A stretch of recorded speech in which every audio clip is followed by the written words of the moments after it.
स्वामी क्यों बिसराया, तुमने जब का कष्ट मिटाया मुझको भोले क्यों बिसराया, तुमने जब का कष्ट मिटाया तो मुझको बचाने वाला और नहीं। ओ भोले से निराला शंभुनाथ से निराला कोई और नहीं। ओ भोलेनाथ से निराला, शंभुनाथ से निराला कोई और नहीं। ऐसा डमरू बजाने वाला और नहीं, ऐसा डमरू बजाने वाला और नहीं। वो ऐसा डमरू बजाने वाला और नहीं, ऐसा डमरू बजाने शंभुनाथ से निराला कोई और नहीं।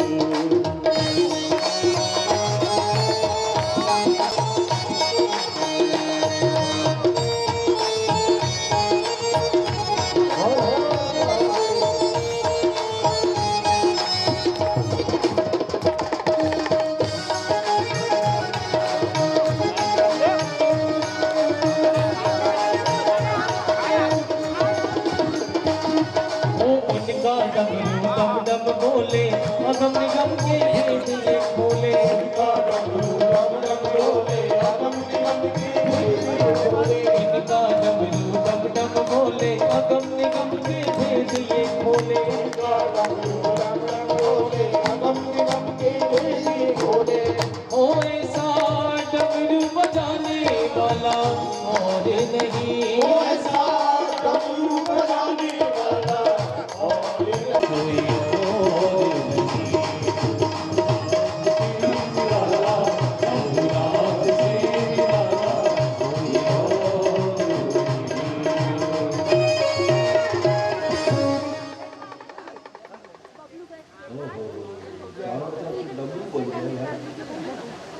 बोलो शंकर भगवान की जय। बाबा अपना डमरू बजाओ थोड़ा सा। वो कुर्सी गिर गई, क्या सीधी कर दीजिए गुड्डी। हो।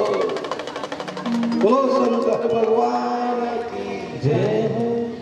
वे कुर्सी सीधी करवा दीजिए। उनका डमरू डम डम बोले आगम निगम के भेद खोले, और ऐसा डमरू बजाने वाला कोई और नहीं, क्योंकि भोलेनाथ से निराला कोई और नहीं। एक बार और बाबा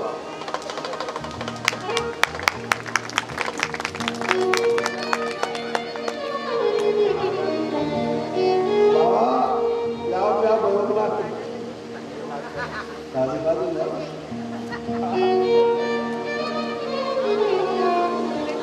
अभी नंबर नहीं लगाते। बोलो परम दयालु शंकर भगवान की जय। जो भी है बड़ी कृपा करके महादेव पधारे। मैं आपसे कह रहा था अवश्य ही कामदेव को नारद जी ने हराया, लेकिन अभिमानु ने नारद जी को हरा दिया। मन ही मन अपनी प्रशंसा अपनी बड़ाई करते हुए देवर्षि नारद देवताओं की सभा में आए। इंद्र आदि बड़े बड़े देवताओं ने देखा कि नारद बाबा का पता नहीं क्या करेंगे, तो इनका खूब स्वागत सत्कार किया। इंद्र ने बार बार प्रणाम किया कि देवर्षि आप तो धन्य, बड़े बड़े ऋषि मुनि महात्मा कामदेव को हरा नहीं सके, लेकिन आपने काम को हरा दिया। अब वास्तव में बड़े महात्मा हैं। और देवताओं के द्वारा सम्मानित संपूजित होकर देवर्षि नारद महादेव के दरबार में आए। बोलो शंकर भगवान की जय। महादेव के दरबार में आए। भोलेनाथ तो जानते थे क्या होने वाला है। आओ देवर्षि नारद, बड़े दिनों बाद आए हो। हाँ प्रभु, कोई विशेष कार्य कर रहे थे क्या? बोले नहीं, तपस्या कर रहा था। हाँ, तपस्या कर रहे थे। महादेव वहां पर कामदेव आया। अच्छा, आपकी समाधि को भंग कर दी जिसने, लेकिन नाकाम रहा वो, मेरी समाधि को भंग नहीं कर सका। वो तेरी समाधि भंग नहीं कर सका। भोलेनाथ, मैंने कामदेव को हरा दिया। हाँ, ये तो बड़ा काम किया देवर्षि। जो काम हम नहीं कर पाए वो तुमने कर दिया। अरे वाह वाह वाह, वो तो भाई पहुंच गए। अब महादेव उनकी तारीफ कर रहे हैं तो नारद जी को और जोश आ गया। ये तो हो गया बहुत बड़ा। महादेव बोले, नारद, तुमने कामदेव को हराया, अच्छी बात है, लेकिन मैं फिर से कहूंगा कि अब ये चर्चा तुम कहीं भी किसी से भी मत करो। अभी अभी तुमने मुझे कहा है कि मैंने काम को हरा दिया, मैंने काम को जीत लिया, वो मेरी समाधि को भंग नहीं कर सका। नारद, मैं चाहता हूं कि अब ये बात तुम किसी से भी ना करो, तुम्हारे हित में नहीं। और फिर भगवान श्री हरि वैकुंठपति से तो बिल्कुल मत कहना, मुश्किल में पड़ जाओगे नारद, मत जाओगे चक्कर। ये क्या? ठीक है महादेव, ऐसा ही होगा। प्रणाम करके नारद बाबा चले गए। अब मन ही मन विचार करते हैं कि अरे कैसे लोग हैं ये। अब मैंने तपस्या करी है, कामदेव को मैंने हराया है, तो इसमें क्या बुराई है? अब कोई पूछ रहा है तो मैं बताऊंगा ही बताऊंगा, या मैं क्या बताऊं? मैं तो कहूंगा। चलते चलते वो अपने पूज्य पिता ब्रह्मा के ब्रह्मलोक में आए। गुरु ब्रह्मा जी महाराज की जय हो। सृष्टि करता लोक पितामह ब्रह्मा ने कहा, आओ पुत्र, बड़े दिनों बाद आए। कहां से? पिताश्री में तपस्या कर रहा था। अच्छा, कहां पर? हिमालय के उत्तरी शिखर पर गंगा के किनारे तप कर रहा था। अच्छा, तो बहुत बड़ा काम किया तुमने। पिताजी, वहां कामदेव आया था। कामदेव आया? हाँ, बड़ा प्रयत्न किया उसने मेरी समाधि को भंग करने का, लेकिन कर नहीं सका, हार गया वो। अच्छा, तो तुमने काम को जीत लिया है। हाँ, आपकी कृपा है। चलो, अच्छा जी। ब्रह्मा को इतनी प्रसन्नता नहीं हुई। ब्रह्मा ने देखा कि मेरे पुत्र के मन में अहम भाव प्रकट हो रहा है, ये अपने मुख से ही अपनी बड़ाई कर रहा है। हमेशा याद रखें कि जो अपने मुख से अपनी बड़ाई करता है, उसके द्वारा किए गए सत्कर्म सफल नहीं होते।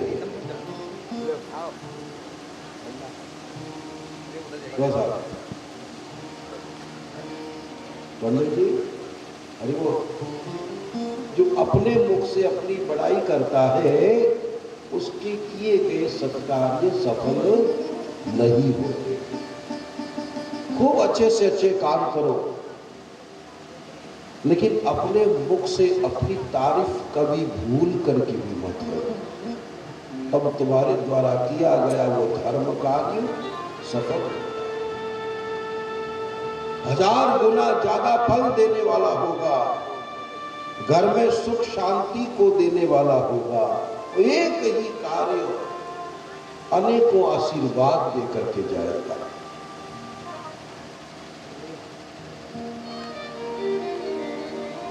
हमें बड़ा अच्छा लगता है रहीम का दृष्टांत। ध्यान दें, आपने रहीम का नाम सुना होगा, बच्चों ने पढ़ा होगा इतिहास में। रहीम, रहीम का पूरा नाम है अब्दुल रहीम खान खान। पता होगा, दरबार साहब अब्दुल रहीम खान, ये सम्राट अकबर के दरबारी कवि। हर महीना उनको तनख्वाह मिलती, धन मिलता था।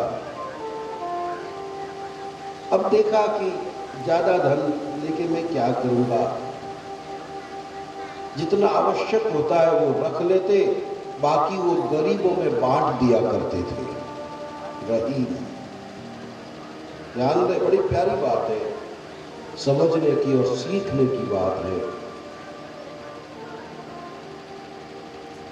हर महीने की 1 तारीख को लाइन लग जाती रहीम के दरवाजे पर। सैकड़ों लोग मांगने वाले आते और रहीम अपने धन का बहुत हिस्सा गरीबों में दान दे दिया करता। लेकिन बड़ी विचित्र बात ये कि जब वो दान देता तो उसकी आंखें झुक जाती थी।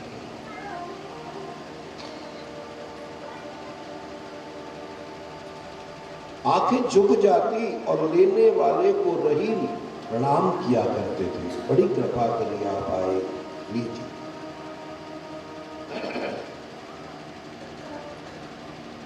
एक दिन क्या हुआ कि एक किसी संत ने बोल दिया, बोलो रहीम अब रहा नहीं जा रहा है भाई, आज मैं कुछ जानना चाहता हूं। बोले क्या बात? तो साधु ने कहा,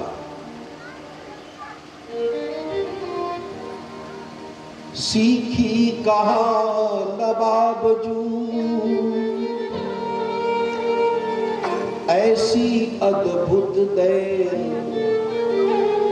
ध्यान दे, अरे नवाब साहब, अद्भुत तरीका है तुम्हारा। सीखी कहाँ नवाब जू, ऐसी अद्भुत देन। अरे जो जो कर ऊंचे उठे तो त्यों त्यों नीचे नैन। देने के लिए जब तुम्हारा हाथ उठता है तो तुम्हारी आंखें झुक जाती है। क्यों? तुम दान कर रहे हो रहीम, तुम देने वाले हो, तुम लेने वाले नहीं हो। लेकिन देने वाला इस प्रकार से झुक जाता है, ये तो मैंने आज पहली बार देखा। ज्यों ज्यों कर ऊंचे उठे त्यों त्यों नीचे नए। तो रहीम ने जो जवाब दिया है हम सबको सीख लेना चाहिए। रहीम ने कहा, देनहार कोई और है। अरे बाबा क्या कह रहे हो? देनहार कोई और है, देता है दिन रैन। लोग भरम हमरा करे या सो नीचे नए। अरे बाबा, देने वाला तो दाता राम है। लोग समझते हैं कि रहीम दे रहा है, मैं नहीं दे रहा, वो राम दे रहा है। दाता एक राम निकाली सारी, मैं नहीं दे रहा। प्रणाम लीजिए। मैं आपसे यही कह रहा था, ऐसी विनम्रता।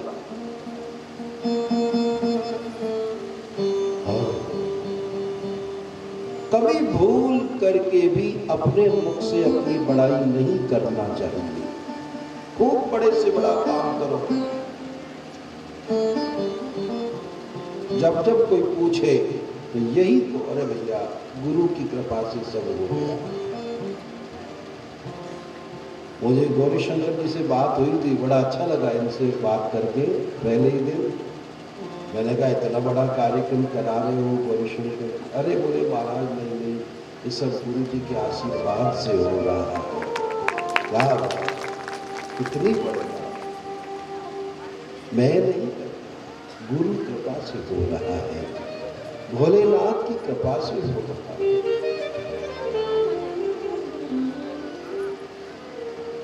अवश्य ही कामदेव को नारद ने हरा दिया, लेकिन अभिमान ने नारद जी को हरा दिया। महादेव ने मना भी किया, परंतु वो अपने पिता के वहां आया और उनके सामने ही अपनी बड़ाई करने लगा, पिताजी मैंने कामदेव को हरा दिया। अच्छा बेटा ठीक है। तो वे ही नारद महादेव के मना करने के पश्चात ही वैकुंठपति भगवान नारायण के वहां आए। बोलो सर्वेश्वर भगवान की जय। भगवान श्री हरि विष्णु जानते थे, लेकिन फिर भी बड़ी विनम्रता से पूछते हैं, देवर्षि कहाँ चले गए थे भाई? तुम्हारे बिना तो त्रिलोक सूना हो गया था। बोले मैं तपस्या कर रहा था महाराज। तपस्या कहाँ? हिमालय किनारे। अच्छा, ये तो बड़ा काम किया तुमने। वहां कामदेव आया था महाराज। कामदेव आया, भगवान मुस्कुराए, समझ गए कि अरे क्या हो गया इसको। कामदेव आया। हाँ। महादेव की समाधि को भंग करने वाला कामदेव, प्रभु नाकाम रहा हो, मेरी समाधि को भंग नहीं कर सकता। प्रणाम करके चला गया। मैंने काम को जीत लिया है महाराज। अच्छा, तो तुमने काम को जीत लिया, चलो देखते हैं। प्रणाम करके देवर्षि नारद चले गए। अब भगवान विष्णु ने महादेव की इच्छा को देख लिया कि महादेव क्या चाहते हैं, और तुरंत ही भगवान विष्णु ने अपनी माया फैलाई।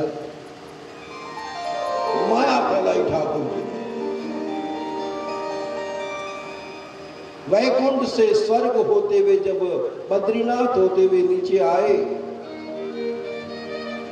तो अलकनंदा नदी के किनारे एक सुंदर नगरी का निर्माण कर दिया ठाकुर जी ने। आप कभी बद्रीनाथ गए होंगे।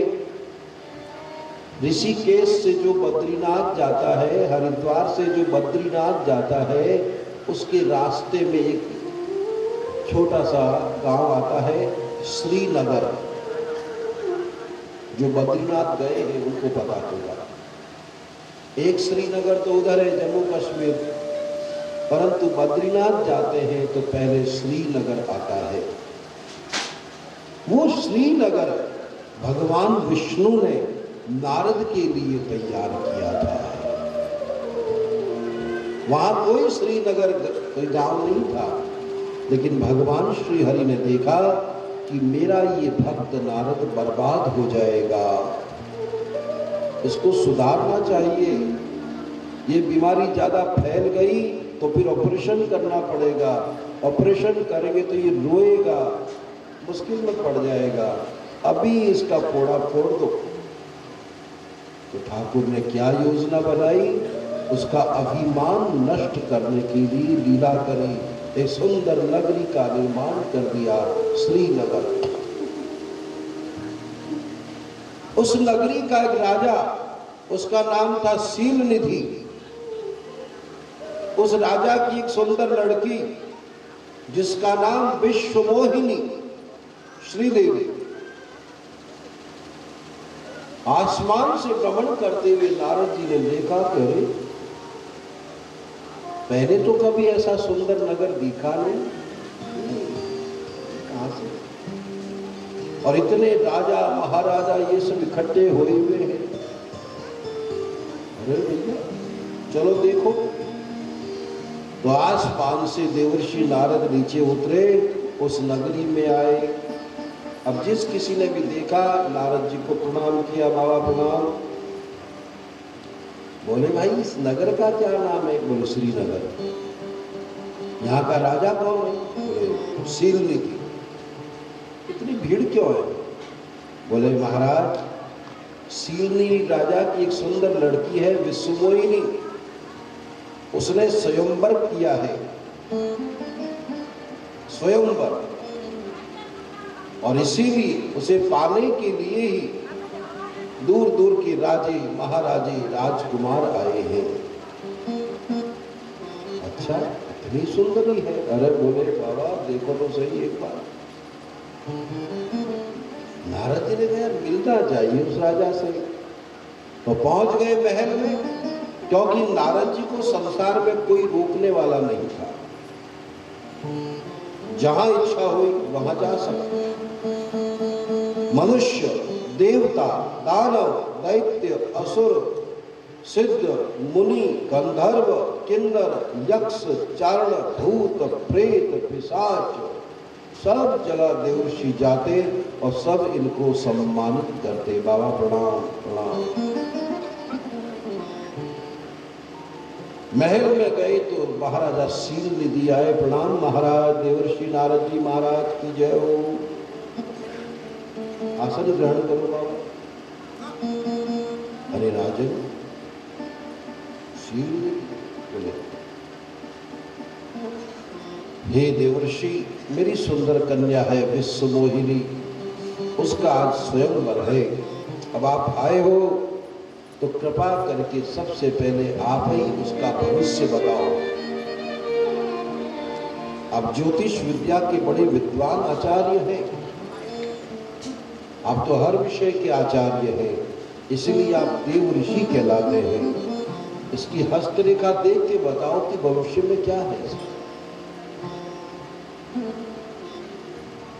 अब नारद जी आए इसीलिए थे। अब जो ही वो सुंदरी राजकुमारी नारद जी के सामने आई, ओहो नारद जी तो भैया उसको देख करके लट्टू हो गए। महात्मा है, एक संत इस प्रकार से बार बार किसी सुंदरी को देखे ये अच्छी बात नहीं है, शास्त्रीय प्रतिकूल है, लेकिन वो इतने बड़े महर्षि बार बार उसी को देखे जा रहे। लक्ष्मी को भी फैल कर दिया इसने तो। राजा ने कहा देवर्षि चेहरा क्या देखते, उसका हाथ देखो। बोला हाँ हाँ ला।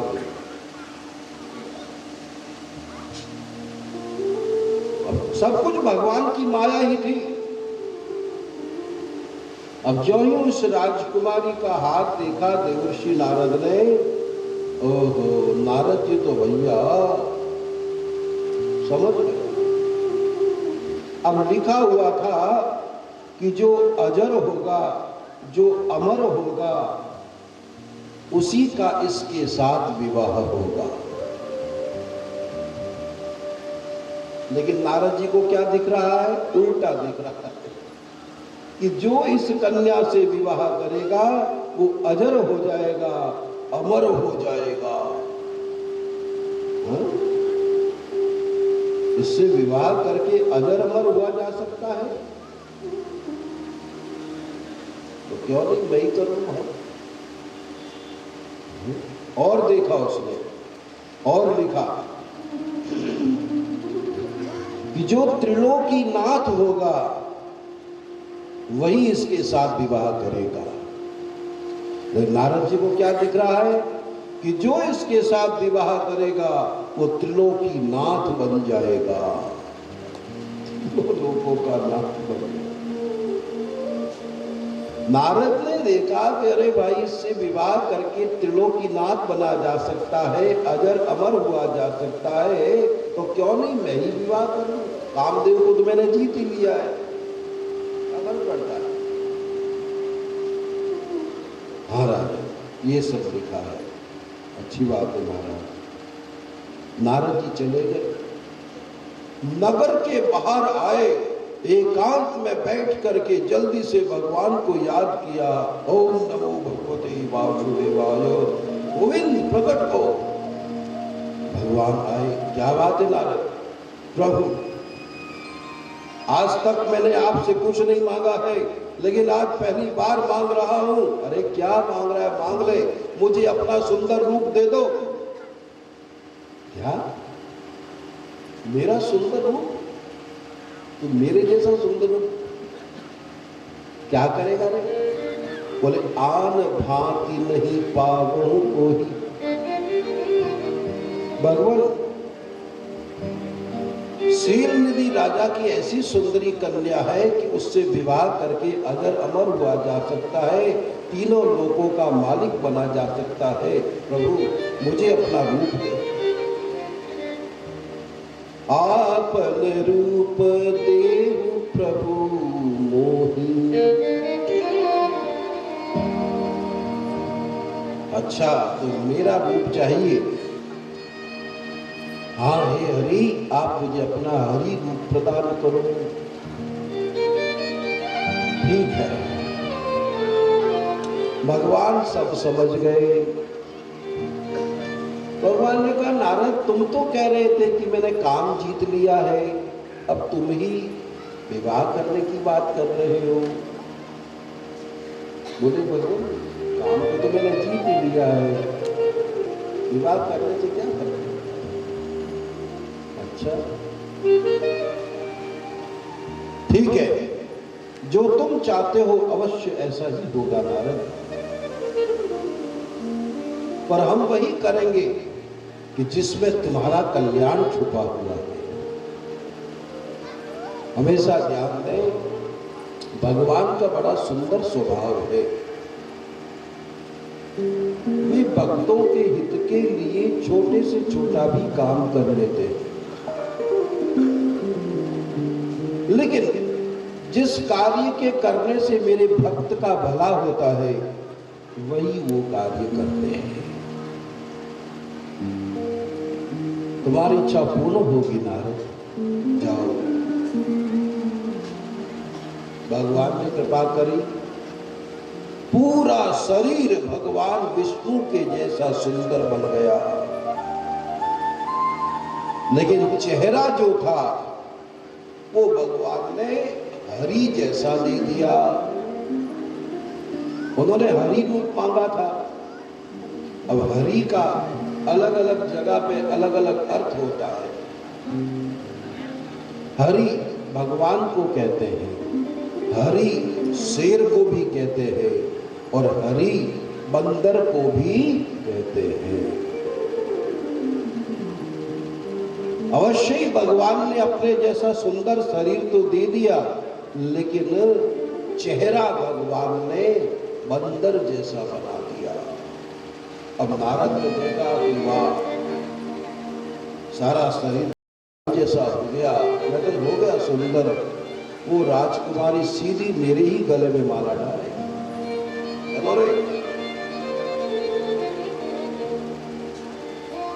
स्वयंवर सभा, जहां राजकुमार ने स्वयंवर का कार्यक्रम रखा था, उस स्वयंवर सभा में देवर्षि नारद भी पहुंच गए। सबने खड़े होकर प्रणाम किया। देवर्षि नारद प्रणाम करते हैं। महाराजा शील निधि भी खड़े होकर, आइए देवर्षि, यहाँ आगे आइए, और सबसे आगे उनको बैठा दिया। नारद ने देखा कि मैं ही सबसे सुंदर हूं, तभी तो राजा ने मुझे सबसे आगे बैठाया है।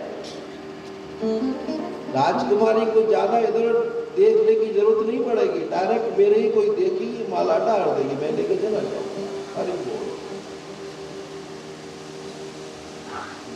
अपना सुंदर रूप देख देख के, अपना शरीर देख देख के नारद जी मन ही मन राजी हो रहे हैं। क्या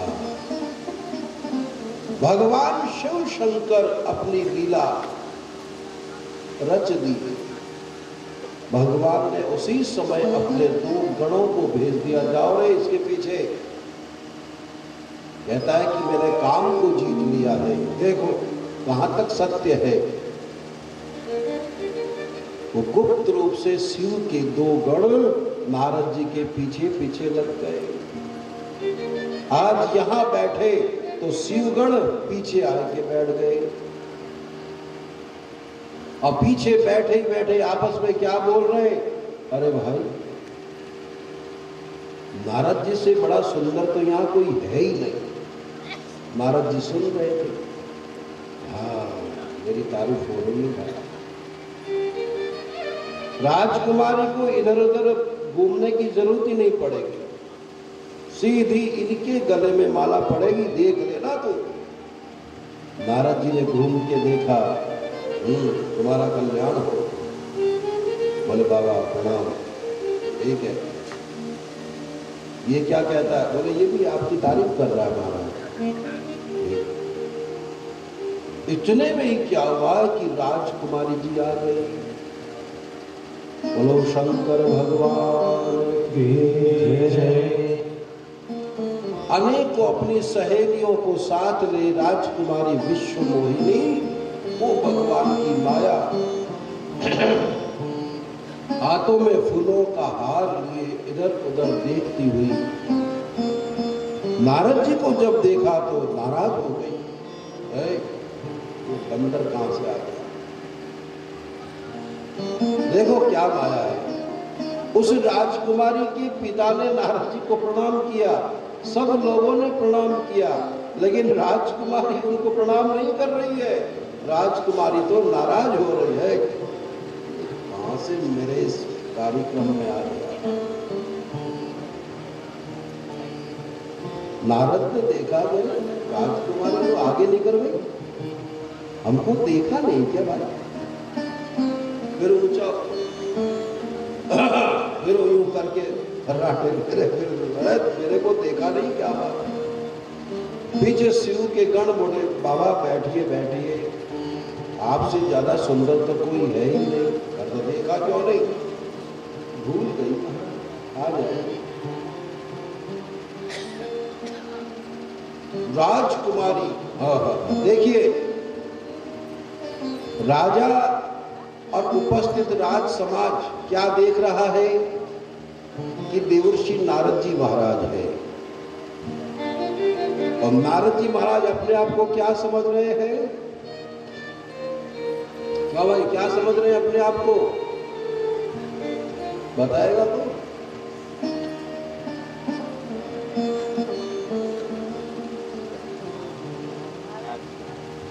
उपस्थित राज समाज उनको नारद बाबा समझ रहा है, महात्मा है भाई। परंतु नारद बाबा अपने आप को क्या समझ रहे हैं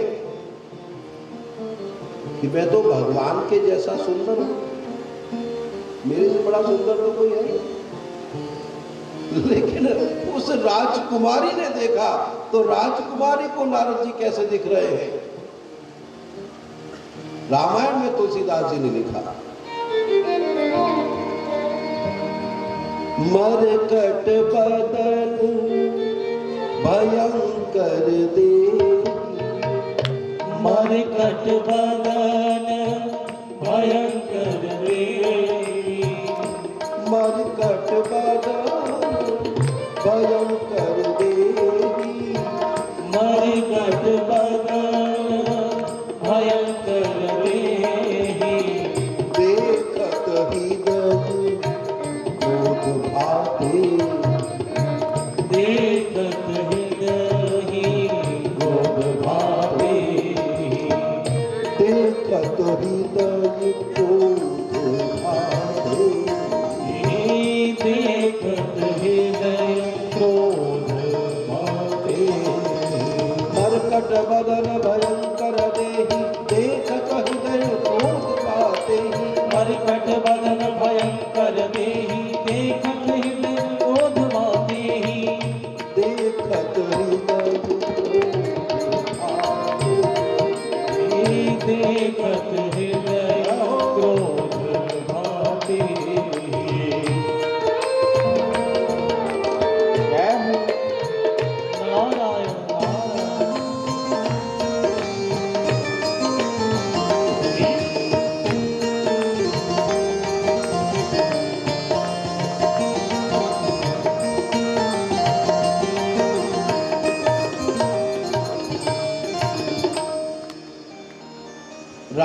आज समझ रहा है कि बड़े महात्मा है भाई। नारद जी अपने आप को भगवान समझ रहे हैं, लेकिन वो राजकुमारी क्या समझती है? ये बंदर किसी मुखाकृति वाला ये कौन आ गया? बंदर इतना भयंकर शरीर, काला कलूटा और एक भयंकर डरावना बानर। अरे पिताजी से बोलो डंडे लगाओ, इसको भगाओ यहां से। फिर क्या करे, आगे बढ़ गई, देखा ही नहीं। और तो और जिस लाइन में नारद जी बैठे थे उस पूरी की पूरी लाइन को ही छोड़ दिया कि शायद बंदर आगे बैठा है तो ये सभी ऐसे ही हो मेरे भाई। क्या देखना है? जिसका लीडर बंदर है तो उसके आगे पीछे बंदर ही होंगे। और सबसे पीछे भगवान श्री हरि विष्णु प्रकट हो गए। राजकुमारी ने श्री हरि को माला धारण कराई, भगवान ने माला धारण कराई, हाथ पकड़ा और भगवान गरुड़ पर बैठे और लेके भागते। बोलो सर्वेश्वर भगवान की जय, उमापति महादेव जय हर हर महादेव। सारा खेल ही खत्म कर दिया। नारद जी बार बार ऊंचे नीचे हो रहे थे और पीछे शिव जी के गण बैठे। बोले बाबा बड़ी देर से आप ऊपर नीचे हो रहे हो, लेकिन राजकुमारी को तो कोई दूसरा ही ले गया। आप इतने सुंदर बने हुए हो, आपका सुंदर रूप किसी काम का ही नहीं रहा। महाराज जी को तो भाई क्या करें, बड़ा बुरा हाल हो गया। अब वो तारीफ कर रहे हैं कि बुराइयां कर रहे हैं, समझ में नहीं आ रहा। बोले बाबा बहुत दिन से ऊपर नीचे हो रहे हो, आपके पास में शीशा है क्या? झोले में दर्पण है क्या? बोले माथे बाहर ही नहीं, दर्पण का क्या करेंगे? बाहर एक तालाब है, उस तालाब में थोड़ा अपना चेहरा देख लेते। हाँ, चेहरा देखने की बात कर रहा है। तब नारद जी के मन में थोड़ा संदेह हो गया कि कोई चक्कर है भाई। चेहरे बाहर निकल के आए, निर्मल जल से भरा हुआ वो सरोवर, उस सरोवर में नारद जी ने झांक करके देखा और देखते ही नारद जी को क्रोध आ गया। मरकट बदन भयंकर, इतना भयंकर बंदर बना दिया मुझे, संसार में मस्खरे का पात्र बनाया, चारों तरफ मेरी हंसी कराई, संसार में मेरी निंदा कराई है भगवान ने। मैं हमेशा उनकी तारीफ करता था, लेकिन उन्होंने मेरी निंदा करी। अब नहीं छोड़ूंगा। आज तक तो मैं उनकी तारीफें करता था, अब मैं उनकी बुराई करूंगा। बादल गड़गड़ाने लगे, बिजलियां कड़कड़ाने लगी, लाल हो गए नारद बाबा, जाने लगे बैकुंठ। सामने ही भगवान आ गए।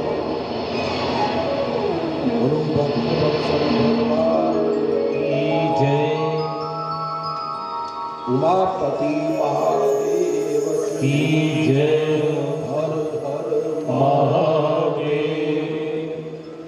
उसी समय भगवान श्री विष्णु उस राजकुमारी को लेकर वहीं पर प्रकट हो गए। अरे नारद कहाँ जा रहे हो? अरे मैं कहाँ जा रहा हूं, अभी बताओ। तुमने संसार में मेरी हंसी कराई है। जिस राजकुमारी को पाने के लिए मैंने आपको बड़ी विनम्रता से कहा था मुझे अपना रूप दीजिए, इतना छल किया। शरीर तो अपने जैसा दे दिया और चेहरा बंदर का सा दिया। मैं श्राप देता हूं, कि आपको भी धरती पे अवतार लेना पड़ेगा। जिस मनुष्य शरीर को प्राप्त करके आपने मेरे साथ छल किया है, आपको संसार में मनुष्य शरीर धारण करना होगा। मुझे आपने बंदर जैसा बनाया, बंदर ही तुम्हारी सेवा करेगा, बंदर ही तुम्हारी सहायता करेगा।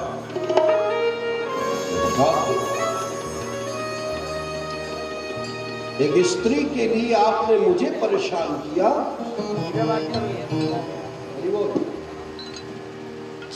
एक स्त्री के लिए आपने मुझे सताया, आपको भी रोना होगा।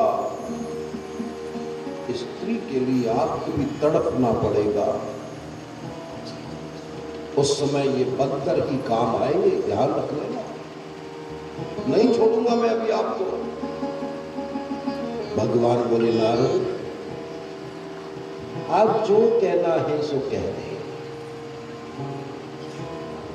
और कह दे। अब गुस्से के मारे इतने लाल हो गए नारद जी, क्या करें। अंत में भगवान ने लीला करी, जो माया का पर्दा पड़ा हुआ था, उस माया के पर्दे को भगवान ने हटा दिया। जिस राजकुमारी को लेकर भगवान गए थे, अब वहां राजकुमारी नहीं है, वहां तो लक्ष्मी माता है। सामने देवर्षि नारद है, सामने भगवान भक्त वत्सल श्री हरि खड़े हैं। नारद और कुछ कहना है तो कह दो देवर्षि।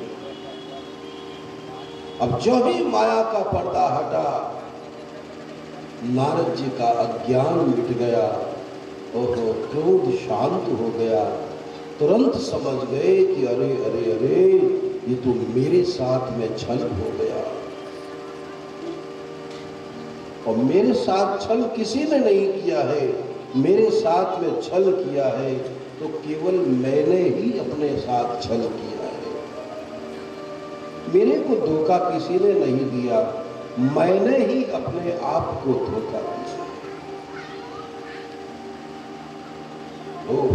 अब तो भगवान के चरणों में गिर पड़े, रोने लगे, प्रभु क्षमा करें, क्षमा करें। तब हरि माया दूर निवारी, तहा नहीं रमान राजकुमार।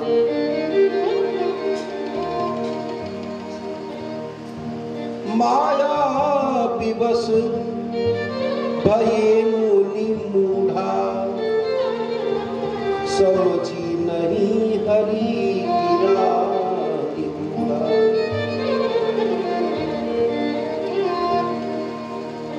माया का पर्दा हटते ही नारद जी को सत्य का ज्ञान हुआ। क्षमा याचना करी, माफ करें, मैंने आपको श्राप दे दिया, अब क्या होगा। बोले कोई बात नहीं, तुमने श्राप नहीं दिया है, ये हमारी इच्छा थी नारद। हमें संसार में जाना होगा और ऐसी लीला करनी ही होगी। एक सच्चे मनुष्य का आदर्श हमको दिखाना ही होगा। तुम्हारा दोष नहीं है, कल्याण हो। लेकिन हाँ, मैं फिर से कहूंगा नारद, ये सब मुझे इसलिए करना पड़ा कि तुम मार्ग भूल गए थे। तुम्हारा मार्गदर्शन करने के लिए ही मुझे ये सब करना पड़ा देव। अरे तुम्हारे जैसे बड़े महात्मा लोग संसार में आसक्त हो जाएंगे तो संसार में कौन किसको उपदेश करेगा, कौन किसी का दिशा निर्देशन करेगा, कौन किसी का मार्ग प्रशस्त करेगा। नारद, तुम ही तो एक मेरे प्यारे भक्त हो। तुम्हारे जैसे प्रेमी भक्तों को देखकर ही तो हम प्रसन्न रहते हैं, और तुम्हारे जैसे प्रेमी भक्त ही माया के जाल में फंस जाएंगे, मोह जाल में फंस जाएंगे। तुम किसका दर्शन करेंगे नारद? जाओ, महादेव ने तुमको कहा भी था, तुम नहीं माने। जाओ देवर्षि, महादेव के पास जाओ, उनका दर्शन करो। बोलो शंकर भगवान की जय। इस प्रकार से नारद जी को मोह हो गया कि मैंने काम को जीत लिया है। हाँ? इस अभिमान को नष्ट करने के लिए ही भगवान ने अपने भक्त के लिए ऐसी लीला की। वो भक्तवत्सल भगवान जय। हमेशा याद रखें। अब ये बताओ कि इस कथा से हमें क्या शिक्षा मिलती है? कोई बताएगा?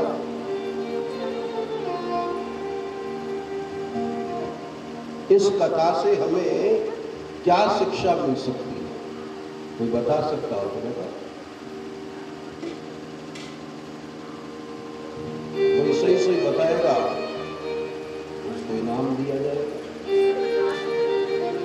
बोलो कनकेश्वरी माता जय। बोलो माता कनकेश्वरी जी। वाह वाह, फिलहाल तो जेब में डाल लूंगा।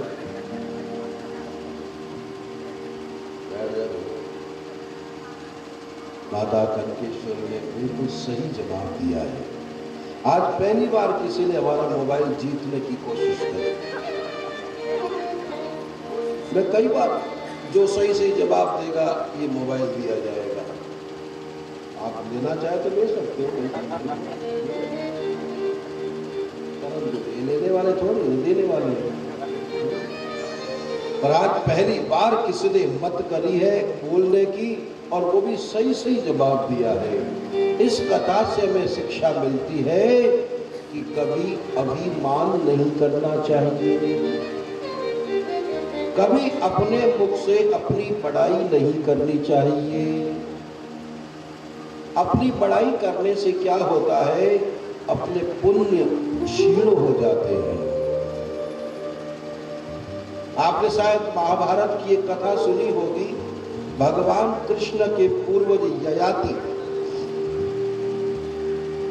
अपने पुण्यों के प्रताप से, अपने सत्कर्मों के प्रताप से महाराजा ययाति इंद्र बन गए। इंद्र बन गए, इंद्र के आसन पर जा बैठे। अब कुछ देर बाद जो पहले वाला इंद्र था वो आया। अरे मेरे आसन पर ये कौन? बोले कि नया इंद्र है, इन्होंने ऐसे काम किए हैं कि उन सत्कर्मों के फलस्वरूप आज ये इंद्र बन गया है। अच्छा, इंद्र बड़ा चालाक था। वो जानता था कि इसको कैसे नीचे गिराया जाए। तो इंद्र नजदीक आया, बोले महाराज ययाति आपकी जय हो, धन्यवाद। आपने ऐसे कौन से बड़े बड़े कार्य किए कि आज आप इंद्र बन गए? भैया, इंद्र ने सही जगह पे चोट मारी और ययाति महाराज ने अपने मुख से अपनी तारीफें करना शुरू कर दिया। अरे इंद्र, मैंने संसार में ऐसे ऐसे कर्म किए हैं कि कोई दूसरा कर ही नहीं सकता है। मैंने बड़े बड़े यज्ञ अनुष्ठान किए और इतनी बड़ी बड़ी दक्षिणा दी है ब्राह्मणों को कि उन ब्राह्मणों को अब कहीं दक्षिणा लेने की आवश्यकता ही नहीं पड़ेगी। अच्छा राजन,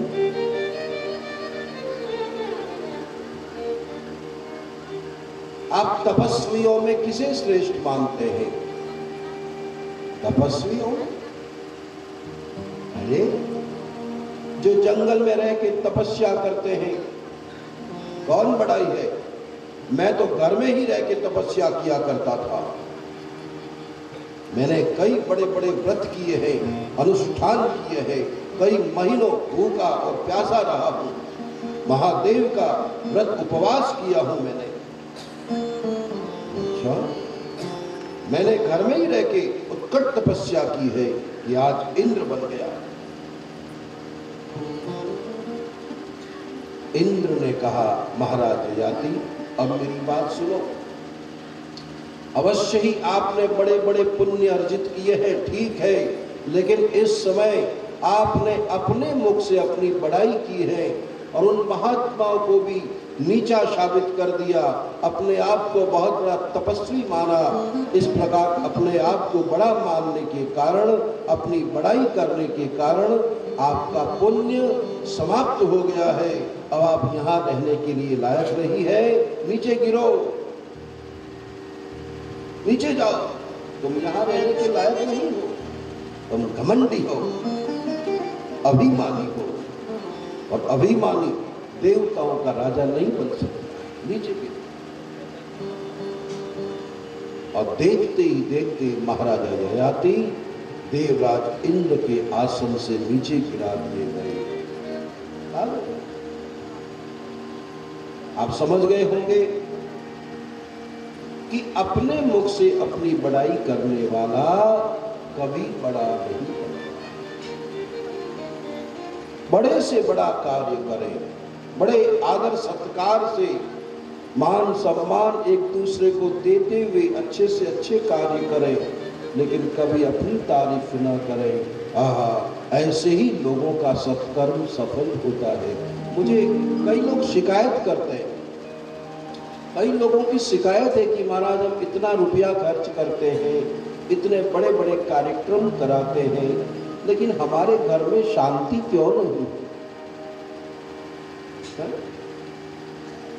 अब जैसा ये पंडित कहते हैं, जैसे ये ब्राह्मण देवता कहते हैं, हम वैसा ही करते हैं, लेकिन फिर भी हमारे घर में शांति नहीं है महाराज। आखिर क्या करें? और ठीक से अगर देखा जाए तो समझ में आता है कि कहीं न कहीं हमारे कर्मों में, कहीं न कहीं हमारे भावनाओं में, कहीं न कहीं हमारे आचरणों में, कहीं न कहीं हमारे विचारधारा में, कहीं न कहीं हमारे लेन देन में मान अभिमान की बात आ जाती है। और यही कारण है कि हमारा सत्कर्म सफल नहीं होता। हमेशा ध्यान दें, सद्भाव के बिना सत्कर्म सफल नहीं होगा। सद्भावना के बिना सत्कर्म सफल नहीं होता है। दक्ष प्रजापति ने कितना बड़ा यज्ञ किया, आगे कथा आती है, शायद कल ही ये कथा आएगी। दक्ष की कथा, सती के विवाह की कथा। प्रजापति दक्ष ने बहुत बड़ा यज्ञ किया, लेकिन यज्ञ अधूरा ही रह गया, और तो और दक्ष की हत्या कर दी गई, मारा गया। ये क्या मतलब है? इतना बड़ा धर्म कार्य करने वाला व्यक्ति इस प्रकार से उसकी हत्या हो जाती है और उसका कार्यक्रम अधूरा ही रह जाता है, सब भाग जाते हैं। ये क्या है सब? तो ठीक से अवलोकन करते हैं तो स्पष्ट होता है कि दक्ष प्रजापति का भाव शुद्ध नहीं था।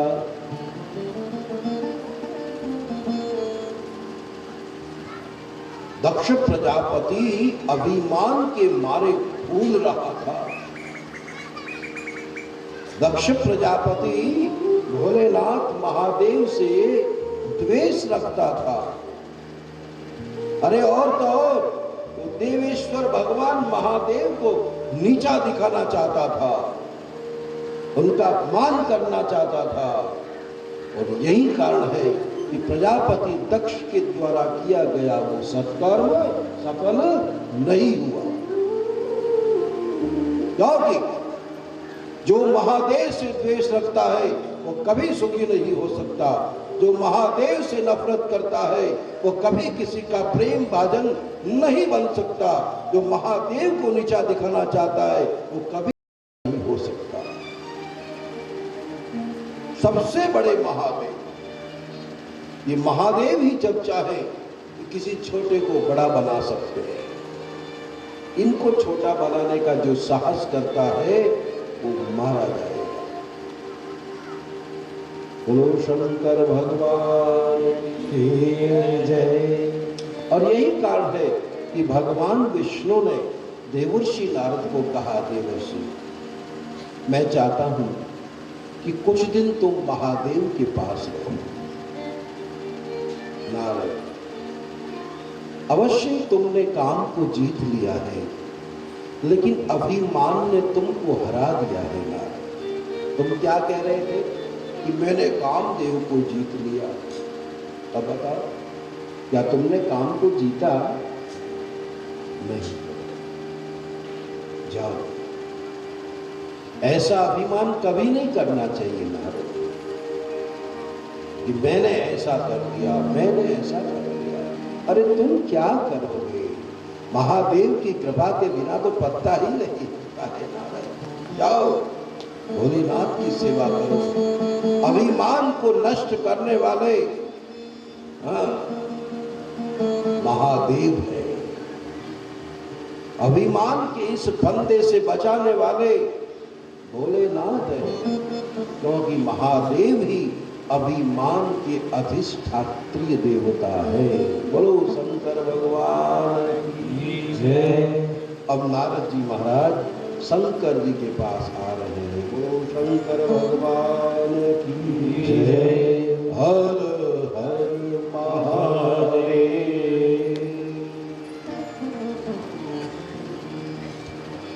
ओ मीठे रस से भरोरी राधा रानी लागे,